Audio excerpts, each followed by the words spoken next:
भगवान श्री कृष्ण ने ब्रज में माता यशोदा को आनंद देने के लिए, नंद बाबा को आनंद देने के लिए अपना प्रादुर्भाव अर्थात भगवान का उद्भव होता है, भगवान प्रकट होते हैं। भगवान अपने भक्तों पर कृपा करने के लिए प्रकट होते हैं। भय प्रकट कृपाला, वो प्रकट होते हैं। कब प्रकट होते हैं? कब प्रकट होते हैं? जब व्यक्ति के जीवन में उसकी भक्ति प्रबल हो जाती है, तब भगवान प्रकट होते हैं। और प्रकट होकर करते क्या हैं? प्रकट होकर के भगवान अपने प्रेमी भक्तों को अपने रूप माधुरी के द्वारा, अपने स्वस्वरूप के द्वारा आनंद प्रदान करते हैं। क्या करते हैं? आनंद प्रदान करते हैं। भगवान की कथा क्यों सुनी जाए? भगवान की कथा इसलिए सुनी जाए कि धीरे धीरे धीरे धीरे हमारा ये जो चंचल मन है, इस मन के अंदर भगवान के प्रति प्रेम प्रगाढ़ रूप में बढ़ जाए। बार बार सुनने के लिए इसलिए प्रेरित किया गया कि मन की शुद्धता होने पर व्यक्ति के अहम का नाश हो जाता है। महाराज अपने भक्तों पर दया करने के लिए परमात्मा अलक्ष्य होकर के भी लक्ष्य हो जाता है, अर्थात रूप गुण उपाधि से रहित जो परब्रह्म परमेश्वर है, वह भी रूप गुण सहित सभी संसार के अपने प्रेमी जनों को आनंद देने के लिए इस धराधाम पर अवतार लेता है। भगवान कौन है? बिनु पग चलई सुनई बिनु काना, कर से कर्म करई विधि नाना। अर्थात जरूरी नहीं है प्रत्यक्ष आकर के आपकी बात को सुने। अब प्रत्यक्ष रूप में भी जो हम सबको देख रहा है दर्शन है, परंतु हम उसको नहीं देख पा रहे हैं। कारण क्या? वाजपेयी जी आपने बहुत सुंदर एक कलम खरीदी, पेन, रोज आप अपनी पॉकेट में लगा के घूमते हैं पेन को। आपको ध्यान है कि मेरे पास एक पेन है, मेरी बड़ी कीमती है, वो खोनी नहीं चाहिए, वो मेरे पास रहनी चाहिए। अचानक एक दिन आपकी उस कलम को, उस पेन को आपने कहीं गद्दे पर, बेड पर, सोफे पर रख दिया, मिल नहीं रही आपको, पर आपको ज्ञान है, आपको पता है कि मेरे पास एक बेशकीमती बड़ी ही महंगी पेन है, पर पेन होने पर भी आपको नहीं मिल रही है। अर्थात अदर्शनम लोभः। परमात्मा कौन है? अदर्शन है। मुझे ज्ञान है, वस्तु मेरे पास है, पर मैं वस्तु को देख नहीं पा रहा हूं, उसी का नाम अदर्शन है। हमारे पास वस्तु है, चीज है, कई बार हम रख के भूल जाते हैं, नहीं मिलती। पता है कि वो चीज है हमारे पास, घर में ही है, लेकिन मिल नहीं रही है। वही अदर्शन, उस अदर्शन को दूर करने का नाम ही भक्ति है, अर्थात उसकी प्राप्ति कर लेना ही ज्ञान है। कृष्ण प्राप्तिर निमित्ताय, भगवान की प्राप्ति अदर्शन से मुक्त होकर के हम जानते हैं कि प्रभु हम सबके साथ हैं, जानने पर भी हमको नहीं दिख रहा है, नहीं मिल रहा है। क्यों माता जी? चेष्टा नहीं है। क्यों? हे वही सात्विका बुद्धि, बुद्धि असात्विक है। अगर जब तक ये सात्विक नहीं होगी, आप बुद्धि लगाएंगे नहीं मैंने पेन कहाँ छुपा के रखी है, तब तक कैसे पता चलेगा? आपको ये जानकारी करनी पड़ेगी कि अंतिम समय में इन्हें पेन कहाँ रखी थी, मेरे हाथ से कहाँ रखी गई। अपने उस भाव को जब व्यक्ति समझ लेता है, इस ज्ञान को समझ लेता है, तो जो अज्ञान दर्शन है उस अज्ञान दर्शन से उसी क्षण वो व्यक्ति मुक्त हो जाता है। इसी का नाम ज्ञान है। तो परमात्मा बिनु पग चले कोई जरूरत नहीं है, फिर भी वो अपने पैरों को लेकर के इस धराधाम पर अपनी लीलाओं को संपादित करता है। क्यों?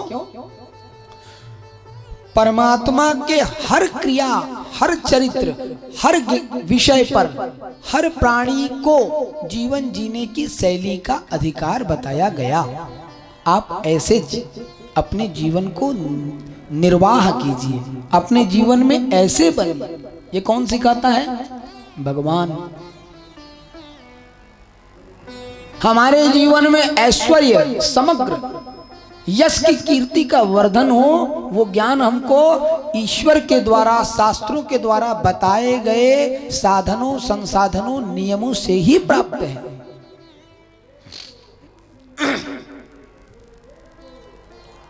वह परमात्मा जो रूप गुण इत्यादि से मुक्त है, वह परमात्मा भी निर्गुण निराकार होने पर भी सगुण साकार बन करके अपने भक्तों को आनंदित करता है। और आनंदित भी कैसे करता है? परब्रह्म परमात्मा जब जीव उसकी शरण में अपने आप को समर्पित कर देता है, अपने अज्ञानता का परित्याग करके समर्पण की स्थिति में, तो भगवान कहते हैं मैं रूप नहीं देखता, आयु नहीं देखता, विद्या नहीं देखता, बल नहीं देखता, मैं केवल भक्ता तुष्यति केवलम। आपके किए गई भक्ति के द्वारा ही ईश्वर पुष्ट है, और कोई साधन नहीं है ईश्वर को खुश करने का। दृग बिंदु बताते हैं घनश्याम तुम्हारे दिल में है। ये आंखों की दो बूंद जो अश्रु धारा है, ये भाव के साथ यदि समर्पित कर दी जाए तो वो पता चल जाएगा घनश्याम को कि मैं तुम्हारे दिल में हूं। घनश्याम नहीं होते तो ये बरसात कहां होती। अगर वो आपके दिल में नहीं होते तो आंखों से ये बरसात होना ही संभव नहीं है। संसारी कब रोता है? जब उसके स्वार्थ की पूर्ति नहीं होती। और परमार्थी कब रोता है? जब उससे परमात्मा का बिछोह होता है। निमिष मात्र का अंतर है संसारी में और परमार्थी में। तो जब निश्चल हो जाएगा व्यक्ति, निर्मल हो जाएगा व्यक्ति, भगवान क्या कहते हैं माता जी? ध्यान दीजिए वाजपेयी जी क्या कह रहे हैं भगवान।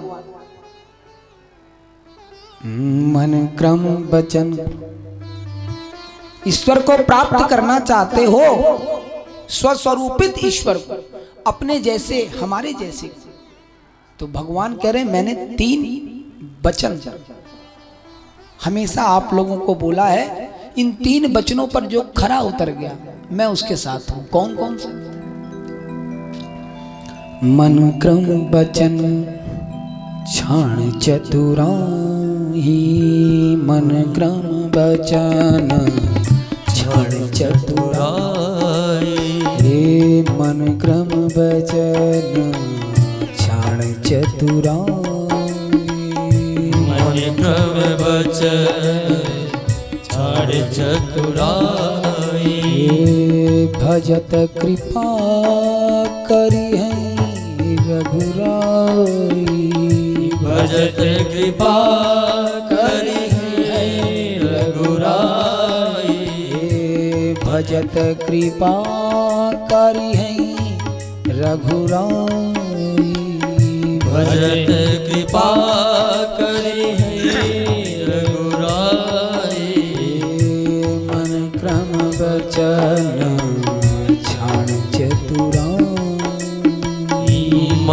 धर्म बचन छाड़ चतुराई। मनसा वाचा कर्मणा, जब हम अपनी चतुरता चपलता का परित्याग कर देंगे, भगवान कहते हैं उसी क्षण मेरी कृपा के पात्र हो जाएंगे। क्या हो जाएंगे? क्या हो जाएंगे? कृपा के पात्र। पर कब? जब आप अपने मन की चपलता, अपने कार्यों की कृपणता, अपने वचनों की सत्यता, इन तीनों पर शिष्टता के साथ अमल करेंगे, तब परमात्मा अपनी कृपा कर देंगे और आपको अपना अधिकारी बनाएंगे। भगवान कभी आपके ज्ञान से प्रभावित नहीं हो सकता। क्यों? न प्रवचनेन लभ्यो न बहुधा श्रुतेन। जिसने हमको वाणी दी है, हम उसको अपनी वाणी से कैसे प्रभावित कर सकते हैं? बताइए। हमारे बोले गए बाल स्वरूप, हमारी बोली गई मधुर वाणी, हमारी बोली गई तोतरी वाणी, जिस प्रकार माता पिता बालक की बातों को सुन करके आनंद लेते हैं, ईश्वर बस आनंद ले रहा है। वस्तुविद आप सोचें कि आपके प्रवचन से, आपके श्लोक पाठ से, आपके गीता पाठ से, आपके बड़े बड़े यज्ञादिक अनुष्ठानों से ईश्वर प्रसन्न होता हो, तो भगवान ने एकादश स्कंद में स्पष्ट कहा है, व्रतानि यज्ञश्छन्दांसि तीर्थानि नियमायमः। बहुत बड़े बड़े तुमने व्रत कर लिए हो, मुझे फर्क नहीं पड़ता। बहुत बड़ी बड़ी यज्ञ तुमने इस धराधाम पर की हो, मुझे फर्क नहीं पड़ता। यज्ञश्छन्दांसि, छांदोबद्ध विधि से तुमने बहुत सारे शास्त्रों को देखा हो, फर्क नहीं पड़ता मुझे। तीर्थानि नियमायमः, बड़े बड़े तीर्थों में नियम संयम के साथ आपने अपना जीवन व्यतीत किया हो, कोई फर्क नहीं पड़ता। भगवान कह रहे हैं यथा वरुंधे सत्संगात् सर्वसंगापयो इमाम। आपने जीवन में अपने सदगति और सत्संग को धारण नहीं किया तो सर्वम व्यर्थम, सब करने पर भी सब व्यर्थ। श्रेष्ठता क्या है? समर्पण भाव की। और समर्पण जिसके अंदर आ जाता है वो अबोध हो जाता है। याद रखिए, आपको बोध की प्राप्ति होने पर भी जब आप अबोध हो गए, तब ईश्वर आपका है। माँ की गोदी में बैठा हुआ छोटा सा बालक माँ को खूब लात मारता है, माँ कभी नहीं मारती। क्यों नहीं मारती? बताइए। वो अबोध है, उसका मारना भी सहन करने वाला बोधगम्य है। अर्थात माँ को पता है, इसको पता ही नहीं है, छोटा सा है, पता होता तो क्यों मारता। तो उसकी लात के प्रहार को भी जो झेल रही है आनंद के साथ, वो कौन है? वो कौन है? वो है वत्सला। कौन है? जिसके अंदर वात्सल्य भाव भरा हुआ है, प्रेम ही प्रेम भरा हुआ है। ईश्वर कहते हैं मैं केवल प्रेम रूप हूं, भक्त वत्सल है।